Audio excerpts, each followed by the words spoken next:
I'm AJ Gutierrez, the co-founder of Saga Education and host of EdHeads. Today, we're going to connect with Jennie Megiera, the global head of impact at Google. We're going to explore how artificial intelligence is impacting the global education landscape. Thanks for joining. This is EdHeads.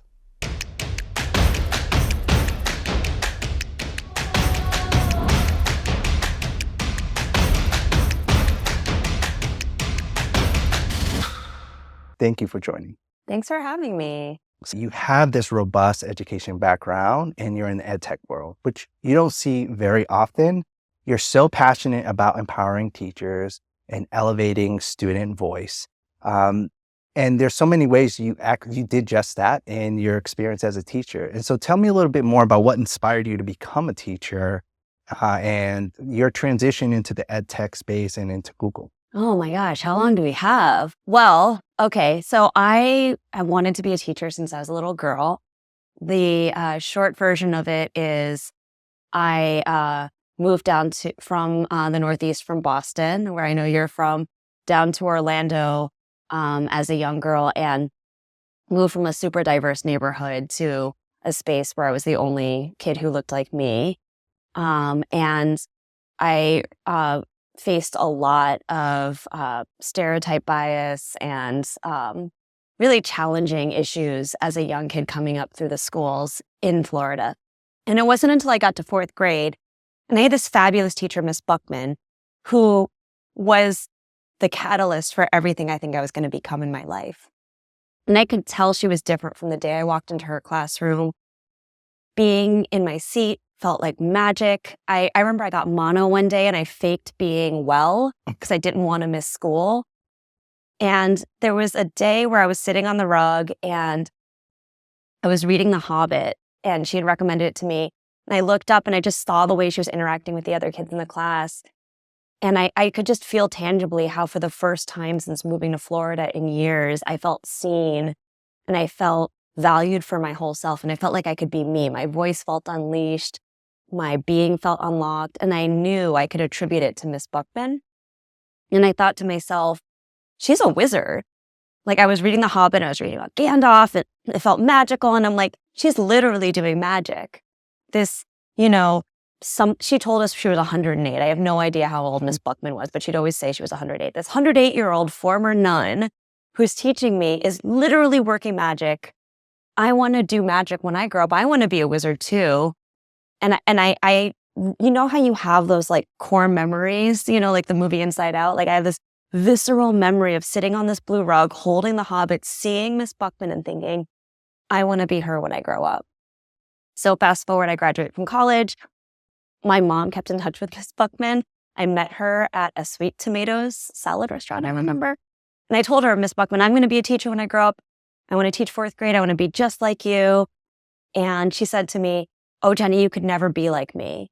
And I remember like my heart breaking and being like, oh my God, of course. Like what kind of hubris do I have? I could never be her. She's so amazing. She's literally a wizard. And she grabbed my hand. She was like, oh, honey, you shouldn't want to be like me because you can be better than me. You shouldn't strive to be someone else. You should strive to be the best version of you. And that was my job, to make you the best version of you. And like I'm crying. And then like just to top it off, she pulls out this blue glass bird from her pocket that was on her desk every day of her class. I remember it like, definitely in my mind's eye. And she said, I'm retiring this year. This is my blue bird of happiness. Do you remember it? And I was like, I remember it. She used to like talk to it when she was mad at us. Like, oh, blue bird of happiness, this class can't get it together. Bring me some serenity. She's like, I'm going to give this to you so you have the peace and strength to be the best teacher you can be. And so I still have that blue bird. I had it on my desk every day of my classroom. When I became a district leader, I had it on my desk. I have it on my desk right now in my home office. And I think for me, staying true to that moment of 9-year-old Jennie on the rug in her classroom and feeling that magic and deciding I wanted to become a teacher and make many more young people feel seen and valued and heard and feel the magic I felt on her rug. I think that bluebird reminds me of that all the time. And so no matter where I go in my career and what roles I play, that's the value I hold, and that's the magic feeling I want to make sure young people are feeling all around the world. it's amazing that you had experience as a teacher. How long did you teach for? So I was in the classroom for a decade, and then I served in public schools for many years after that, kind of, at the school leadership level, district leadership level, assistant kind of superintendent, CTO level. So You've had a decade of teaching, and you started to wonder in your experience as a teacher, why is it that creativity and innovation feel like a luxury? And you felt that there's an opportunity to start to pull out the innate superpower of students. And you're doing that through cultivating curiosity, outwitting obstacles, playing purposefully. So what are some of the lessons you learned as a teacher? And how is that shaping shaping your strategic thinking in your role at Google right now? It took me a long time to figure out that the formula for success that I believed was like the tried and true formula for me as a human being was actually like my greatest flaw. And I grew up in a super traditional East Asian household where, it was like that joke about the Asian A, the Asian F, right? Like if I came home with like a 99, my parents would be like, that's an Asian F. Like, where's that 1 point? If I came home with a 100, they were like, where's the extra credit? It was so metrics based. And there was like a winning formula, like get straight A's, go to an Ivy League college and become a doctor or an engineer, and then marry a doctor and engineer, and then give birth to 2 children who grow up to be doctors and engineers and follow the same life path, rinse, wash, repeat. And so my whole life felt literally like an algebra problem that was like written out. Here are the variables. We're going to like set all the conditions and then go and press play. And I followed that until college when I finally like decided to break the mold and follow like what I wanted to do in my heart, which was be a teacher. And that was really hard for me. And when I broke that mold, my parents were less than excited. So I wanted to prove to them that I could be a huge success as an educator and that it was worth it for me to take this risk. So then I read all the books and I was like, what's the formula to being successful as a teacher? And I'm like, all my kids have to score the highest score on all the state exams. That's how I be the best teacher. So I was like a drill sergeant for my first couple of years in the classroom. I did every single thing. I did all the test prep books. You would walk into my classroom and you would see 35 kids sitting up straight, hands folded, eyes forward, homework in on time, walking the hallways silent. My kids were always like first to do everything. It was very like military precision. My kids did score well on the state tests, but it was a joyless space.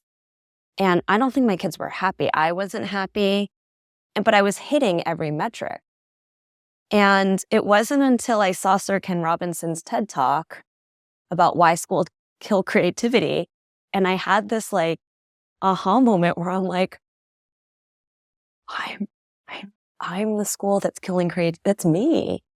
I'm the bad guy in this story. Here I am thinking I'm doing this magic for all these kids, and I'm doing a disservice to Miss Buckman's Bluebird. There's no magic rug moment happening here.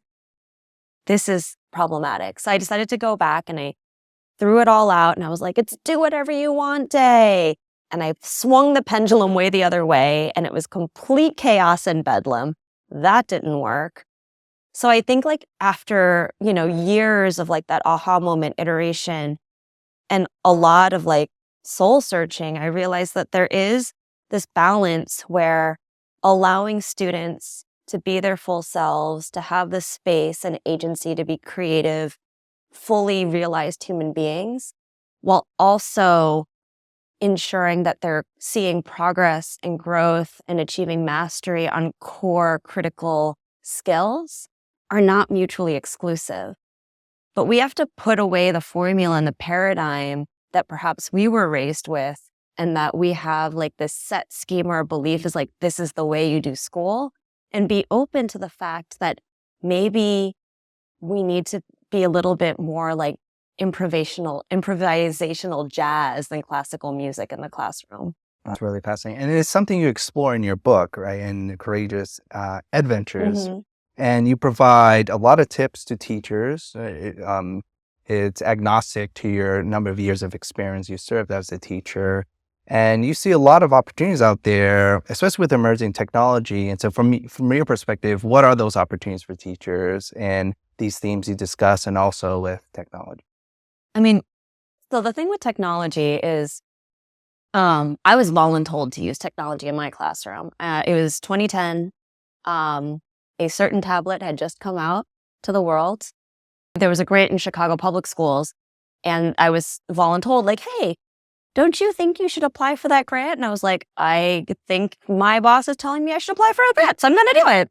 I got the grant. I didn't really know what I was doing. I made up everything in the grant. I got the grant. I'm like, I don't know what to do with these. I'd never held an iPad before. I didn't know how to use one. It was a hot mess for about 3 months, create a lot of confusion. But I realized the challenge there was, because I wrote the grant and because I had this like need to excel and do everything right and do everything perfectly, I was like, well, now we're going to use iPads for everything, because if the grant people come into my classroom and the boss folks from Chicago Public Schools roll in, they need to see that I'm using this very expensive technology all day, every day. And so I was literally using technology for the sake of using technology. I remember one time in my math class, I was trying to get them to use an iPad as a protractor. And it took like 30 minutes for my fourth graders to measure like a written angle, when they could have just like pulled out a plastic protractor and done it in like 5 seconds. And so like I had to take a step back and rethink again my approach to it and be like, what is the actual purpose of this tech in my classroom? And so then that's like the whole idea for the book, was like, I had that moment of like, technology aside, what are the problems that I've been trying to solve in this space for the past X years I've been a teacher? And those problems were like reaching each kid where they were, having every student feel like there was an individualized learning opportunity for them, allowing students differentiated ways to show what they know, giving students differentiated access to the content. Those were things that I was really struggling to do as a single educator in a classroom of 35 to sometimes 40 students at a time. And so when I started approaching it, like the challenges first or the opportunities, and then saying, does the technology allow me to better tackle that challenge, and approaching it that way, of a problem-based approach, I found it a lot more impactful and solving problems and clearing my plate versus adding to it. And I also didn't try and do it all day. So when I reset, I didn't use my iPads all day. I used them for maybe like 5 minutes a day at first, but then I got really good at that. And I added, and I added, and then I added. And then it got to a point where, no, I wasn't using them all day, every day, but I was using tech intentionally, and the power and the value add was exponential. But then you ask yourself a fundamental question, like, is it better? Mm-hmm. So what do you mean by that? Like, you're asking teachers to pause and ask that question. Why is that important? Unless it's actually tangibly improving the learning environment and the learning opportunity for students, then really, why are we investing our time, our bandwidth, our money into it? So fast forward the story to a few years later, Chromebooks hit the scene, and I had the opportunity to pilot Chromebooks in my classroom, and I had the opportunity to have a do-over with how I brought tech in. So like I looked at like what was different about the Chromebook. Like, it had a keyboard, it had the Google, then like it was called G Suite, Google Docs, the ability for them to work all the time. So I took a step back, and I just, instead of like being like, okay, now I know what the tech can do, let me go back to my laundry list of things that I was struggling with still as a teacher. And like, what can I do? And I was like, collaboration. I have a lot of students who are really reluctant to share their voice out loud. I looped with my students every year. So I had some students who I was on my second year with, and I'd heard maybe like 20 words aggregate from them in like 18 months. So I'm like, I'd love to unlock student voice. So I'm like, the power of the keyboard versus like the virtual keyboard and Google Docs and the whole like G Suite now workspace environment. Let me try this out. And so I got all the kids on Google. I put them in front of the Chromebook, and because I was so intentional with the goal and the challenge I was trying to solve, the result and the outcome and the improvement in the learning space was measurable. It was tangible. I was able to adjust and iterate my approach better, and it didn't drain my battery. Like I went home every day feeling like my effort in charging the devices, in collecting them and plugging them back in assigning my students logins and, you know, troubleshooting when it couldn't log in. It didn't feel like, oh my God, why am I even doing this? I'm like, I know I am doing this. I'm doing this because now Jaheim, for the first time in a year and a half, is like super engaged, and I'm hearing like what his actual voice sounds like, because here he is as a little cursor on the screen creating, epic amounts of content and thought. What opportunities do you see for district leaders? Like, how do they navigate through the noise? If we just focused on a few powerful tools, it relieves stress for the educator and increased opportunity for the student.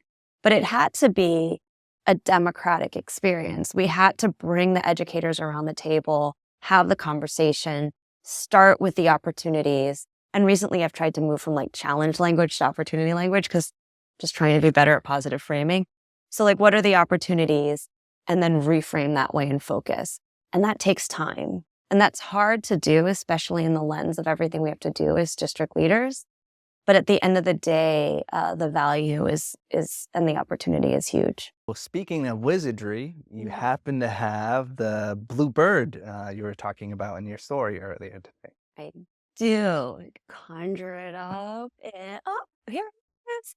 So this is the bluebird of happiness that Miss Buckman gave me. And she also gave me this little note with it too. So she passed this over the sweet tomatoes table over to me by my chicken noodle soup and shared this little story. So I I literally look to this bluebird all the time to kind of refocus me. And sometimes I do feel like I'm getting left of center, but it's my North Star. So it's really a great little reminder of like why I'm doing the work I do. And it's really important to me, especially now as a mom of two. It doubles down on why I want to do this work. I think what's amazing about the bluebird is very symbolic now to you as in terms of thinking about the future. Mhm. And I think it gives us a great space to transition to the future of Ed Report that you've been working on with Google.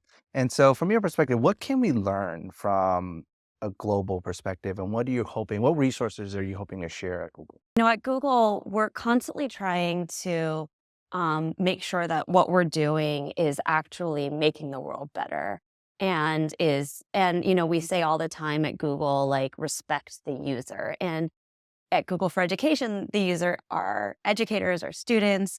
The challenge is that the education space is also like a fast moving, fast evolving space, especially lately, right? Things are changing so quickly. And I feel that very much in the almost 20 years I've been in education, that things seem to change overnight. Whereas before my first, decade in or something, it was changing, but not this rapidly. When you're building a product, a tech product, you don't have the idea and it comes out tomorrow, right? You have the idea, and sometimes it could take years before that idea is actually available for people to use. And in the years, everything can change. So for I'm going to build a product that I think you need now, but it's not going to be ready for 3 years, you're going to be like, yeah, guess what? AJ 3 years from now is not going to need that product. So it's really helpful for us to get some insight and some kind of perspective about where we think the world is going to be in the next 5 to 10 years. So this research report spanned across 24 countries. We engaged 94 experts, about 2 years of desk research to really understand what are the trends that experts in education from around the world think that we're headed as educators in education. And it came out with this report that's in the magic of threes, 3 chapters, 3 reports with 3 trends per report, 3 times 3, 9 total trends. And it's bucketed into kind of like the learner. The first book is about the learner and what are the trends around the learners, then is about the school and the teaching and the systems. And then the highest is like the institutional level, like the world and the community. And I really love the report because while I always want to be open about why would Google do something this transparently, we need to see where education's headed so we build the right tools that are actually going to lift up and support learners and educators. It's also like giving back to the space because as an educator, and no matter who I am, I'm always an educator in my heart and soul. I would have loved this report when I was an educator to know like what are the trends I should be thinking of. That's why it's shared openly with the world in a digestible, free PDF so that education leaders, educators, parents, community members can see like what should we be considering and keeping our eyes open for as we move forward. But let's start off with like that first chapter, preparing for a new future. And so there's three themes under this bucket here, like the rising demand for global problem solvers, change in the skill requirements for students, and the shift to lifelong learning mindset. And it really is doubling down on like what we're focusing on in schools and what are the skill sets and mindsets that we want to be investing in for our young people. A lot of the report for me as I read it was not always like, oh my gosh, it's mind blowing. There were points of that, but it was validating. And it was stuff that I always believed, but never had the data or like research to prove it.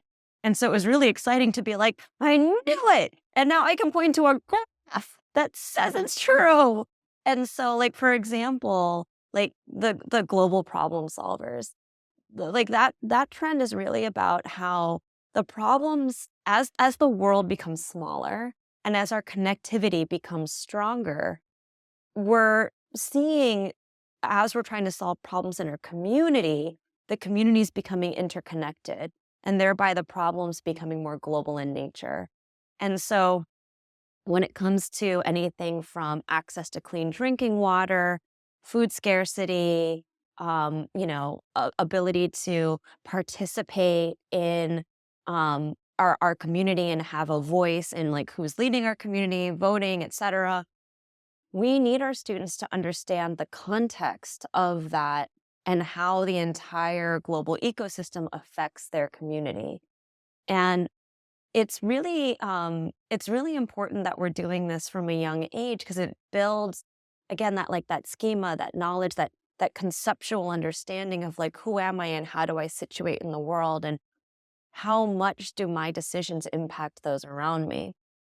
So like getting into the concepts then of social emotional learning, like having that deep human empathy, cultural empathy to understand like when I make a decision to do something, it's not just about me, it's about my neighbor AJ and someone all the way across the world who I've never met, who's my global neighbor. And so understanding that responsibility for young people as well. And I do think that it's possible at all ages. My daughters are 5 and 2, and I've started to try and like bring some of that thinking into, the classroom of my home. They both go to school outside of my home, but I think, people are learning everywhere. And I've seen them really digest and understand it. So I think we can allow our students to have that global mindset no matter their age. Should we start really thinking about what a lifelong education system could look like? It's mindset, it's systemic, it's access. For sure, like that lifelong learning concept is, back in like, the Committee of 10 and like 100 and some years ago when, the Horace Mannian concept of like, this is what school looks like. And, it's the factory model and it's 13 years and XYZ and we're done. That's no longer the case. It hasn't been the case for a while. And the beauty of it is it creates this agility for anyone of any age to really continue to grow. And like Miss Buckman said to me when I was becoming a teacher, like be the best versions of ourselves and always grow and learn. I'm sure folks have heard this on other podcasts and anecdotals or saw it yourself, like the whole like pandemic anecdote of like we all had to like learn new skill sets during the pandemic. Like people were doing everything from growing, mini farms in their backyard to like grow their own herbs to making sourdough bread to learning how to knit, right? All on YouTube. And now folks are career changing and deciding, like that was an aha moment for me that like I want more flexibility in my job. I want a job that does more of this and less of that. And they're getting these micro credentials online in really affordable, sometimes free institutions that are making them great candidates for roles that they might not have ever dreamed of before. And so I think we're there already. We're already living a lifelong learning in a lifelong learning system. It's the onus of um, companies to recognize that, and organizations like Google and others to continue to provide more higher quality, more accessible opportunities for folks to learn throughout their entire lives. And what kind of skill sets do you think are important for students to develop? I mean, like Yusuf Harari in his book, he talks about censorship. And many years ago, censorship involved preventing access to certain types of information. Now, a different form of censorship is overwhelming people with information. So it's difficult to ascertain like what's truth. And so now we're talking about students who are in a world where they're seeing deep fakes, they're seeing all kinds of new content being created. So, how do we help students? Like, what do students need to navigate in this future world? I think that like the opportunity for AI is for us to double down on our humanity, to outsource all the rote robotic tasks that we already do in our everyday lives that I don't want to do. And instead use that like time, mental bandwidth, passion, and expertise to do the things that only humans do best, like creation, like critical thinking, like empathy, like judgment. And in classrooms, we're already starting to see teachers who are taking that approach to AI, where instead of saying like, all right, I'm going to spend all my time making sure students aren't plagiarizing essays, saying, all right, maybe the 5-paragraph essay isn't the best way for my students to show what they know. Maybe I should have them create a blog and do, a 10-week blog about this unit of learning and react in real time, or a vlog or a podcast. Maybe I should have them create art or create a graphic novel about it. Now, I'm sure as technology evolves, there's going to be ways for AI or technology to create some things like this, but those are much more challenging for a student to fake. A 10-week blog where they're creating real-time reactions to something, or creating a video podcast, or some kind of an art installation to demonstrate their reaction to a piece of literature or a historic event. And the educators with whom I've been working and talking with who are doing that are not only finding that the students are flourishing as they rethink the approach to showing what you know and analyzing and interacting with the learning content, but also they're renewed and they're more excited about their jobs. Like, I remember talking to one of my former colleagues who a year and a half ago was like, hey, Jennie, is Google hiring? I got to get out of the classroom. I'm so bored.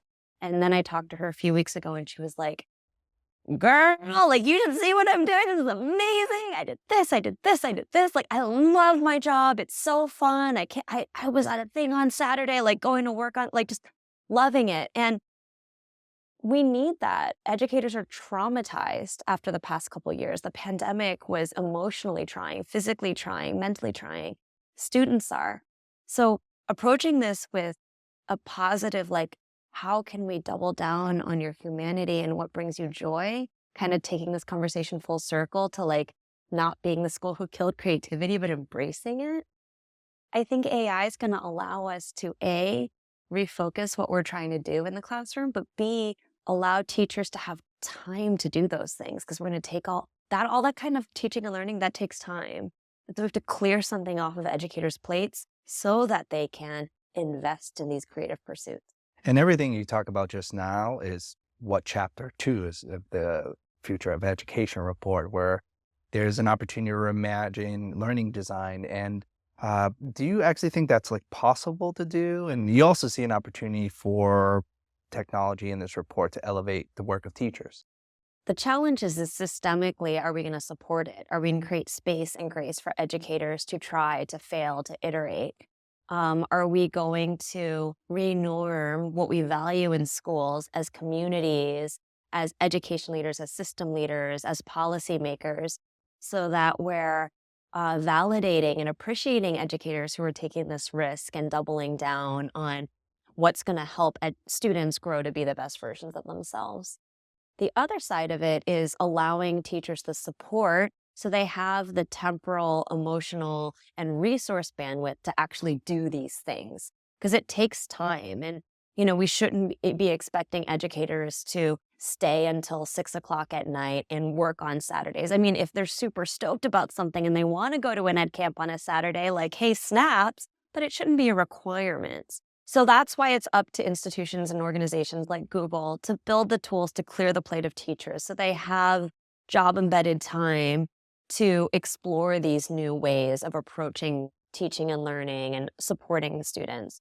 So, we have like practice sets, for example, is a piece of software that uses AI that we just released that essentially it allows students to, iterate on their learning, to explore concepts over and over again and get real-time feedback. It helps teachers create formative assessments. It suggests, like, what do we think the right answer is, suggests resources for reteaching.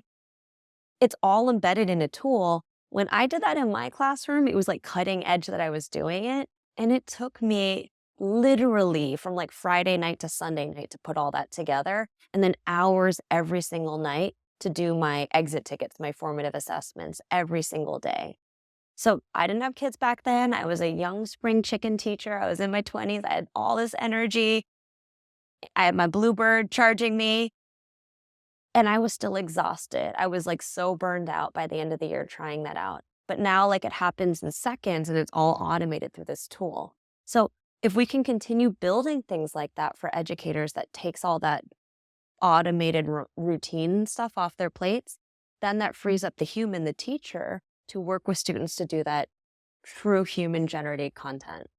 In the intersection of AI and, let's say, tutoring and personalization, what do you see in the future? When I first came across Saga Education and I was talking to Alan, the founder, your co-founder, about it, I'm not going to lie, I was a little bit nervous because tutoring, I think, can sometimes be a four-letter word depending on how you define tutoring.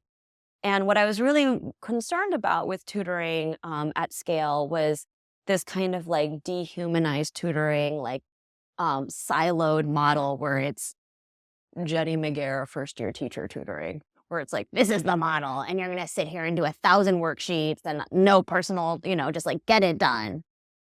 But what I've learned over time is like the Saga approach to tutoring and many other who are doing this high-impact tutoring is really about the human relationship with tutoring. It's about building that like trust, rapport, the motivation, the engagement, and that trust that a student has that like, hey, I want to get better. Here's a grown person who cares about me, another person in my life who is personally invested in my growth and my betterment. I have trust, I have faith, I feel seen by them. And they have that magic moment like I had when I was in fourth grade where they just feel cared about by another person in a deep way. And that's hard, especially as you grow up in schools and the student to teacher ratio grows and grows and grows. So those tutors just like add that extra like relationship piece that is so critical for our young adolescents and adolescents to have as they grow. I think AI comes in because we spend so much time in tutoring spaces and teaching spaces, attuning to like, well, why doesn't the student get it? Like, did you get that problem set right? Do it again, do it again, do it again. That there's not always time for the relationship building. It's sort of like how doctors, before they come into your exam room, read your chart, and they like can like come in and out in 5 minutes because they already know the answer. It's giving the exam chart for the student to the tutors that instead of taking the 30 minutes on like diagnosing you. They're like, here's what we need, here's how we're going to do it. And like, let's just get to know how you're doing today and double click on that. And so you essentially see that these technologies can help elevate the work of the humans and be helping teachers and tutors potentially more efficient and effective in what they do. I'd like to transition to like the last chapter of your future education report. And in the last chapter, you talk about reimagining the learning ecosystem. There's concepts like the communities of learning where, the classroom isn't confined to the four walls of your actual space. It's using your whole community to learn. So many organizations are really digging into this. Carnegie is doing some fabulous work on this right now. I remember when I was teaching in Chicago Public, we had, cities of learning where they could go to museums and libraries, but it's also like our neighborhood. Like my 5-year-old was doing in pre-K at CPS a whole unit on butterflies, and she was walking down the street and saw a monarch butterfly and like followed into my neighbor's yard, and the neighbor was like, "We have a chrysalis." And so then she ended up being a little bit late to school because she'd spent like 45 minutes like investigating this bush with my neighbor, but got to bring the shell of the chrysalis because watch the butterfly hatch. Is that what you say? Emerge? But like that, she's like she's so personally invested in science and biology now because she had this real world experience. And so that chapter is really looking at like, how can we do that intentionally? How can we create these meaningful world embedded experiences for our students that situate the content we want them to learn in the world that they live in? And how do we use technology to do that when they don't have a neighbor with a monarch butterfly just like down the street? And how do we create connectivity around the world to bring in experts and resources and supports for our learners in rural areas and more remote areas, bringing urban to rural and rural to urban? And again, that idea that I named before of like the world becoming smaller and all of us becoming more connected.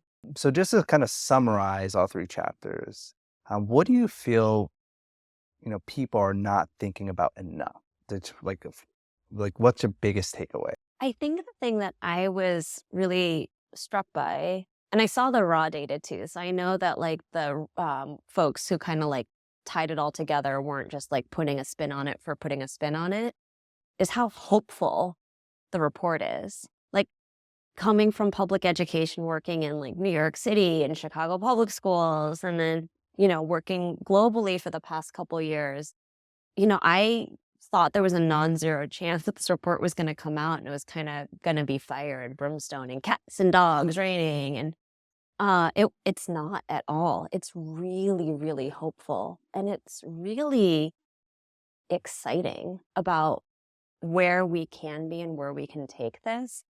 And what I love about that is I go to a lot of professional events and spaces, and the conversation is again really deficit focused. Like, this is what's wrong, and this is the risks, and these are the challenges, and this is why this is failing or this system is failing.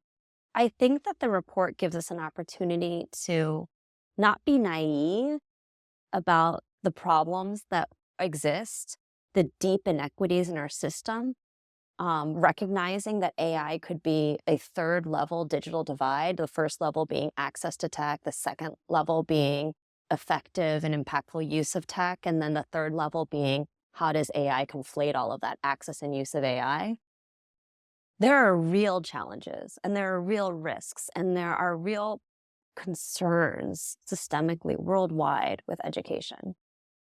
And there's huge opportunity for us in all sectors to come together and really raise the bar and solve some problems. And I think the fast-moving pace of tech means that we have tools at our fingertips that didn't exist before. So some of the problems that we used to think were insurmountable might actually be approachable. And that's my hope for folks as they read the report. In one of your talks, you talk about the shift from asking your child when they come home from school, like, what did you learn today? To instead asking the question, what did you create today? So what do you mean by that? And why is that important?